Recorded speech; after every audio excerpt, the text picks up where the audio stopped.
Dear learners, today we are dealing with the topic interpersonal relationship and its components.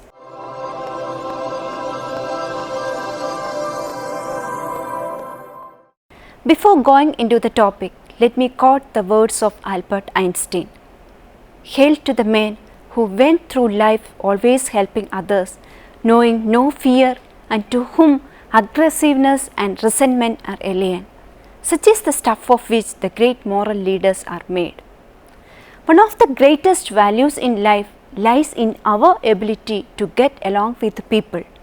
Success and happiness are never achieved without contact with other human beings. It is certain that your upward progress and enjoyment in living depend in large part on how others react towards you and how you react towards them. One of the most important aspects of everyone's life is the need for intimacy, to feel close to people, to feel included, to be understood, and to feel wanted.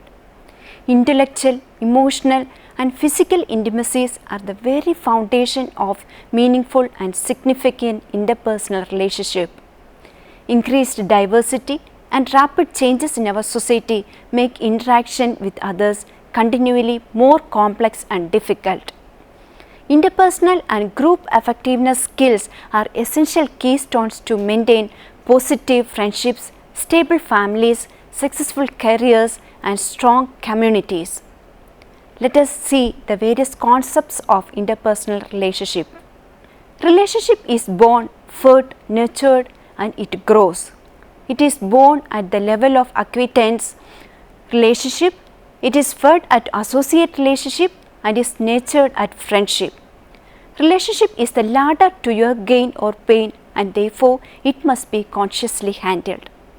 It does not come by chance. It is a social work to be done because interpersonal relationship is the social link between two or more persons. Maxwell observed that a thing brings two persons together to make them remain in the context of relationship. Such things may be common interests like desires, aspiration, or a goal. When interpersonal relationship is born from any of these, it is fed and nurtured, it grows, but if neglected, it deteriorates and dies. Interpersonal relationship form the bridge between pairs of individuals and the cognitive, affective, and behavioral ways in which they interact. There are three fundamental forms of interpersonal relationship: attraction, intimacy, and aggression.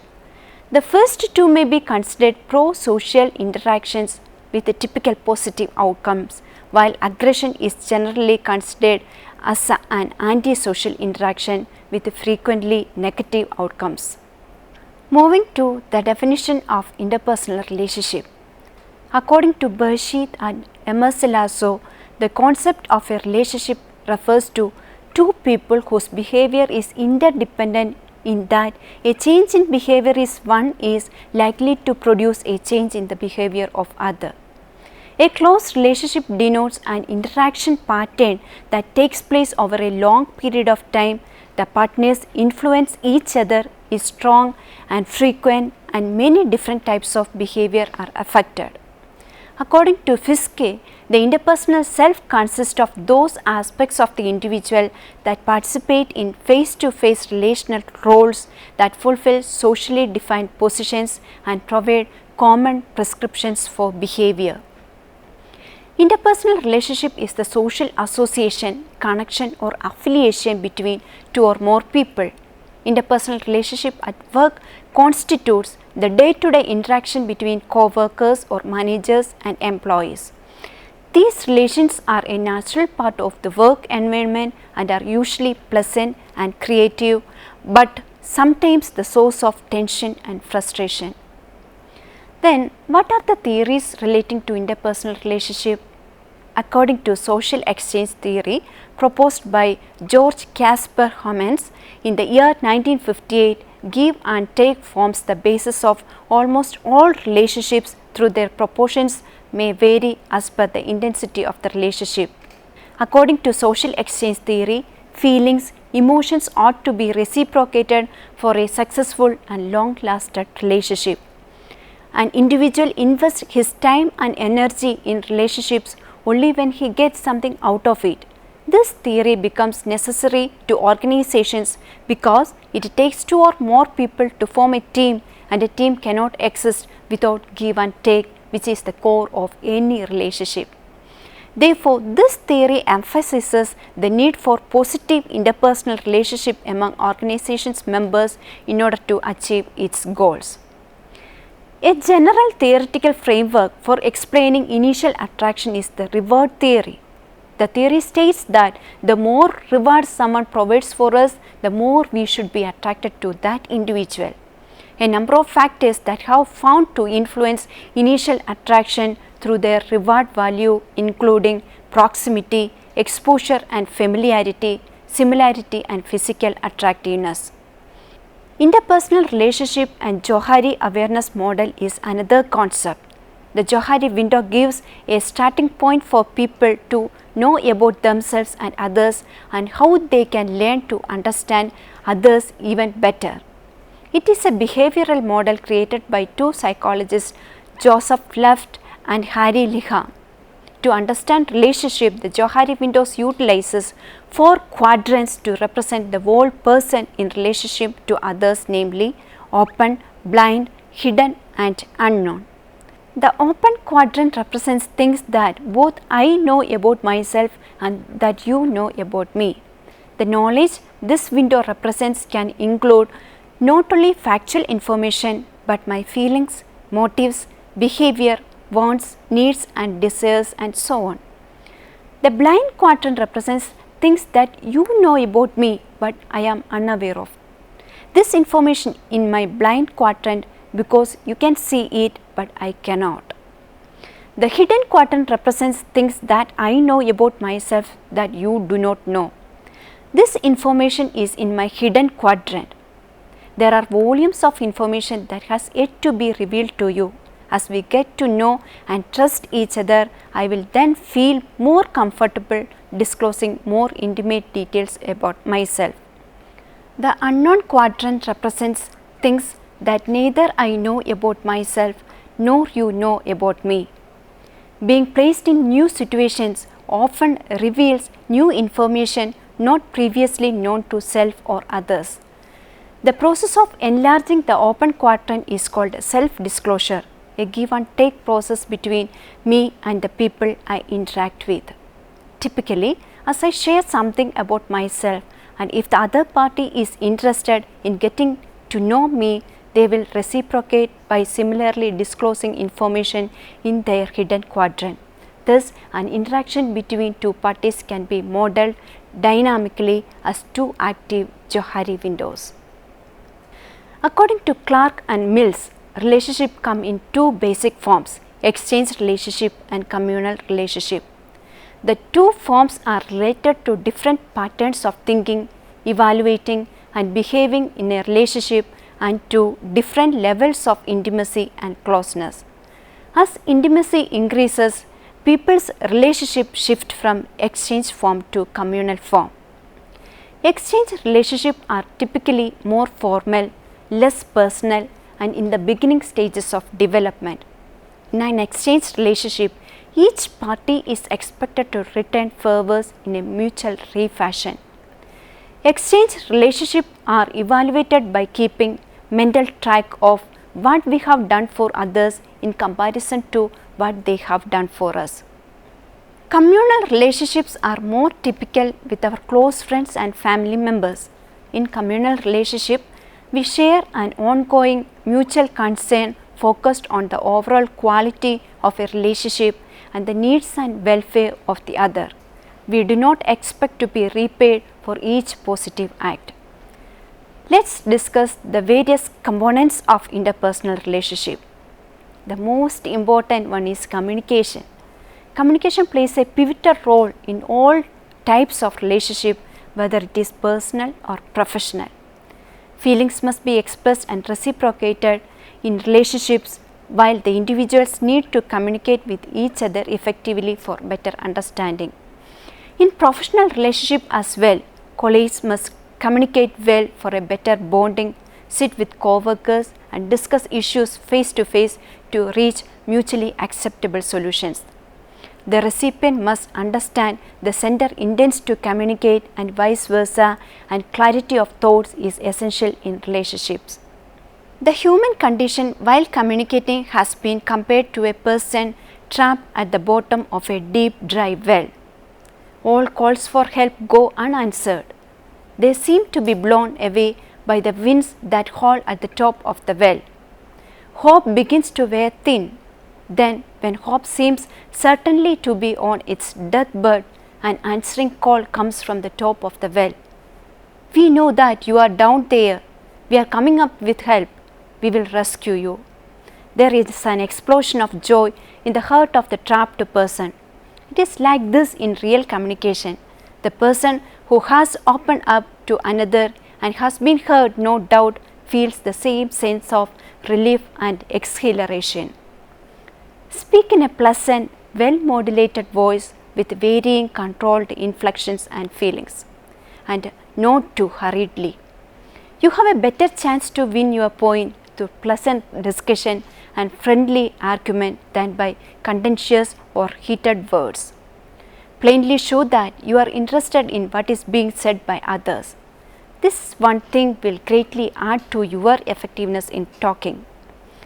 Another important part of interpersonal relationship is countenance and nonverbal cues. Friendly, infectious smile are wonderful persuaders. They get results that no amount of argument can accomplish. Yes, your facial expression is more important than what you wear. This is you whom you present to the world and others see and judge. Whenever you meet someone from your closest friend to a total stranger, smile. Give a real, honest to goodness, friendly smile and mean it. Let actual interest show on your face. A pleasant expression costs you nothing, but you gain a lot. If you say good morning, say it with a cheerful, rising inflection, not a growling downward emphasis. The habit of smiling also has a very definite effect on you. It chases away the blues, it makes you feel better, it creates an inner beneficial reaction which helps health, your outlook on life and your capacity to let things down. Your worries appear less important and life's rough spots become easier. Transparency is another important component of relationship. Every relationship is bound to fall apart when you start keeping things to yourself. Lack of transparency might be the seed that grows to become a forest of problems that grows inside a relationship. Let me tell you a story. One day, a rich man came to a holy man and asked for help. He wanted to become a good man. The holy man thought for some time, took him to a window made of glass and said, "Look through the glass and tell me what you see." "People," he answered. Then the holy man took him to a mirror and asked, "What do you see now?" "I see myself," answered the rich man. Then the holy man said, "Behold, in the window there is glass, but the glass of mirror is covered with a little silver, and no sooner is a little silver added than you cease to see others and see only yourself. You will only be worth anything when you have the courage to tear away the coating of silver covering of your eyes in order to see and love your fellow man." The story conveys a powerful lesson about self-absorption, creating the narcissism which can blind us to the needs and the presence of others. One of the basic foundation of a healthy relationship is the trust level. Relationships do not grow and develop until individuals trust each other. Trust is learned from past interactions with another. Trust is developed as the parties self-disclose personal information and learn that they will not be hurt by making themselves vulnerable to each other. Increased trust leads to the sharing of more personal information between parties, which enhances regenerative interaction patterns and contributes to improved problem solving and productivity. Compatibility, consensus and conflict management also forms part of interpersonal relationship. Two individuals in relationship must be compatible with each other. There should be no scope of conflicts and misunderstanding in a relationship. Individuals from similar backgrounds and similar goals in life do extremely well in relationships. People with different aims, attitudes and thought process find it difficult to adjust and hence fail to carry the relationship to the next level. Conflicts arises when two parties are unwilling to make a concession and a common consensus cannot be met. When the conflict is handled properly, problems will be resolved. Both parties will be able to learn how to negotiate with others to achieve personal growth. The next component of good interpersonal relationship is tolerance. Tolerance implies an attitude of forbearance of other people's views, opinions or actions with which one is not fully in sympathy. It also implies broad-mindedness and being patient, lenient, forgiving and humane to others. Just because other people may think and act differently doesn't necessarily mean you are right and they are wrong. Different people are brought up under different conditions and therefore may not think or act as same as you. They have just as much right to their beliefs and standards as you have to yours. Respect their convictions and live equitably with them. This is tolerance in action. Continue with a honest interest in what others do and say, even though at variance with your own beliefs and actions, and you will learn much and make many more friends.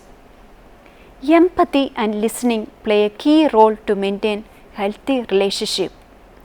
Listening includes empathy, which means standing in other person's shoe, understanding their thoughts and emotions and giving advice to them. The effectiveness of the spoken word hinges not so much on how people talk as on how they listen. If we are willing to listen, more practical advice can be given which can improve work efficiency. People will be more willing to listen to you if you place emphasis on others' needs and interests, use positive words and praise first and let recommendations come next. Socrates was once asked by one of his disciples, "Why it is, sir, you tell everybody who wants to become your disciple to look into this pond here and tell you what he sees?" "That is very simple, my friend," he answered. "I am ready to accept all those who tell me that they see the fish swimming around and the plants shining. But those who see only their own image mirrored in the water are in love with their ego. I have no use of them. If you get your ego in your way, you will only look to other people and circumstances to blame. It results in forming unhealthy relationships." Do you know, self-assertiveness constitutes an important part of healthy interpersonal relationship. How can we make informed decisions about our health and well-being without alienating ourselves from our peers or losing ourselves in the group influence? Self-assertiveness refers to a communication style in which we express our views and protect our own interests without hurting those of others. A self-assertive person is able to respect others and protect their own interests. He or she will make their feelings and positions clear and firm. You should avoid submissive or aggressive responses to maintain healthy relationships. In order to enhance healthy interpersonal relationship, teamwork is needed. Teamwork means anything done by more than one person, with each one doing his full share toward the efficiency of the whole group without trying to get more credit for himself than for each of the others. It is cooperation at its very best. Put the spirit of tolerance and teamwork into everything you do with others. With such a spirit, you can get on with all kinds of people, adjust yourself to new situations, gain the respect of others and exert a greater influence over everyone. Let's move to the next point, affiliation. Affiliation is the basic human need for the company of other human beings. The need to belong and to be accepted by others is one of the Maslow's basic survival needs. Whether they realize it or not, whether they admit it or not, people have a deep natural desire to be important in the eyes of their fellow men. This is a universal trait in the makeup of human nature and is part of the self-esteem they properly hold for themselves. Hence, when someone expresses an idea or opinion, he is unconsciously trying to make himself important in your eyes, and when you can agree with him even only a part, it adds to his self-esteem and he looks with favor on you. This trait of character can be used to take good advantage in influencing people. Other components of a good interpersonal relationship are attraction, familiarity, proximity and similarity, reciprocity, intimacy, etc. Interpersonal attraction is an attitude that draws individuals together and tends to be the building block for most pro-social relationships. It is often based on the other individual's physical attractiveness or geographical proximity. One's first impression of another individual has a powerful impact on one's perception of that person even in a brief encounter. Attraction builds on three factors: familiarity, similarity and reciprocity. The consonance of mood between individuals can promote mutual attraction.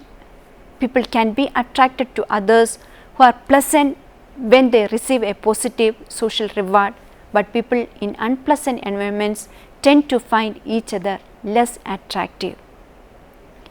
With regard to familiarity, proximity and similarity, people become familiar with and tend to understand those with whom they regularly come in contact, including family members, peers and co-workers. Mere exposure to one another frequently provides a foundation for attraction and proximity matters. The more often one is exposed to another individual, even through photographs, the more likely one is to find individual attractively. Proximity affects attraction by increasing exposure either through physical or functional distance being minimized. When individuals share a common physical environment, they are more likely to encounter one another. Either form of proximity provides greater opportunity for individuals to form attractions and subsequent relationships. The similarity attraction principle asserts that the primary predictor for liking another person is similarity to oneself. Similarity promotes cognitive consistency and thus attraction. Balance theory asserts that people tend to prefer and infer affective, cognitive and behavioral consistency in themselves and others. Fritz Heider described balance in a relationship as comprising harmony between the situation in which individuals encounter one another and their feelings about the situation. Disharmony or imbalance in the situation tends to promote dislike between the individuals involved.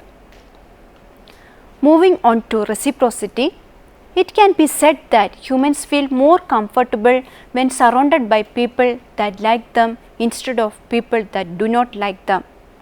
Mutual liking is the basis of reciprocity. However, the underlying motives for liking one another may not be the same.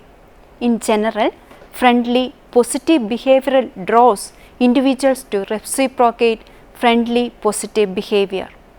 Talking about intimacy, intimacy creates a close relationship between individuals in which they interact with and influence one another over time and often arouses strong feelings.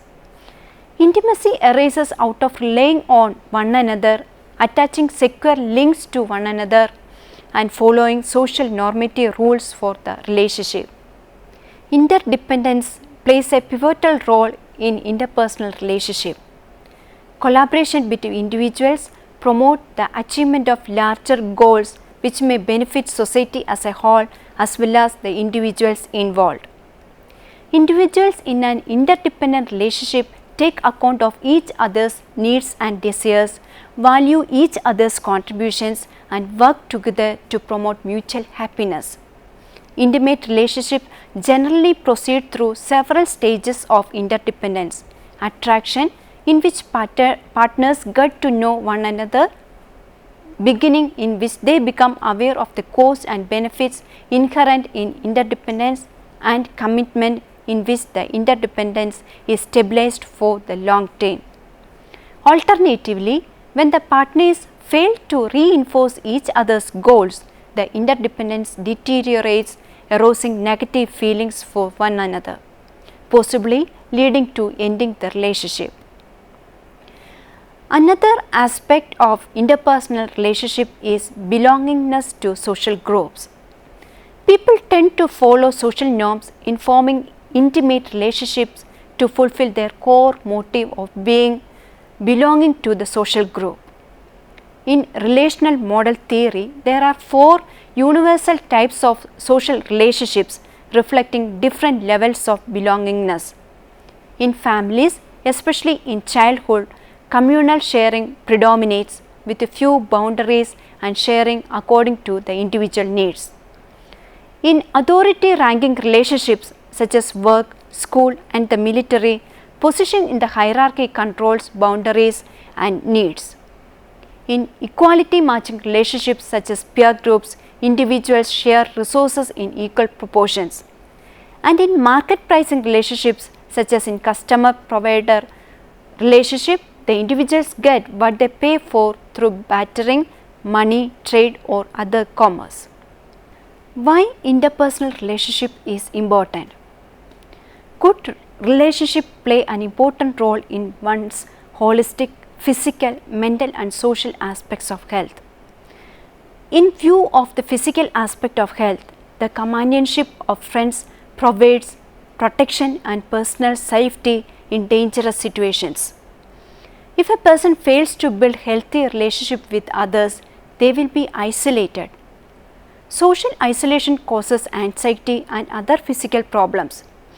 In view of the mental aspect of health, according to Maslow's hierarchy of needs, love and belongingness are essential for establishing self-esteem and self-actualization when a sense of security is achieved.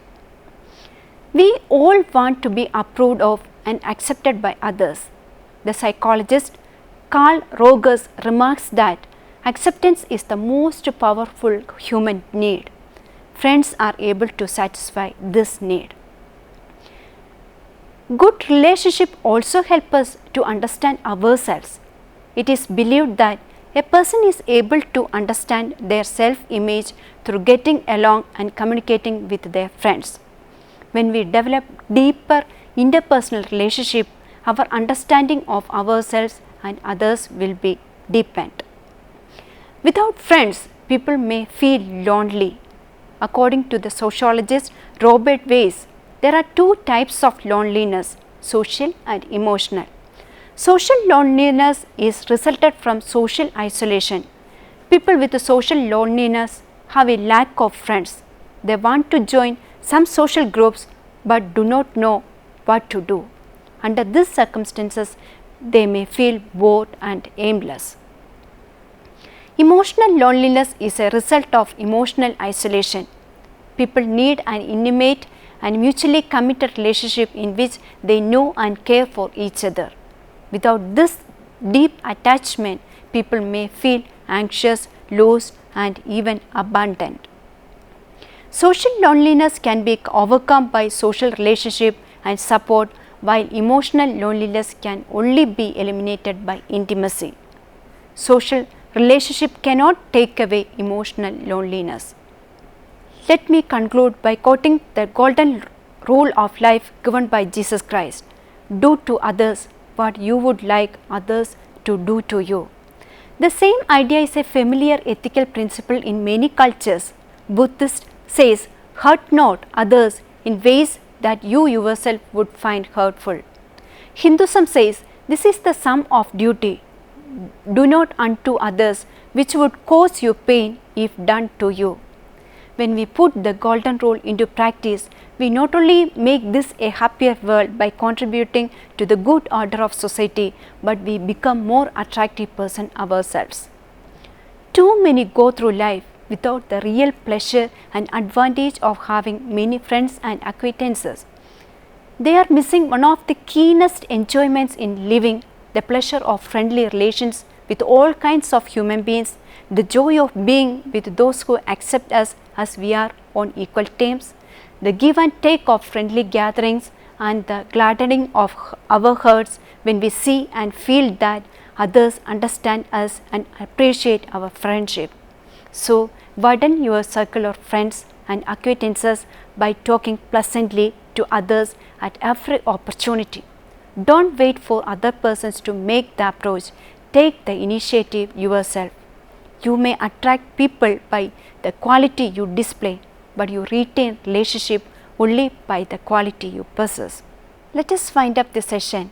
Thank you for your valuable presence. Have a wonderful, blessed day. Thank you very much.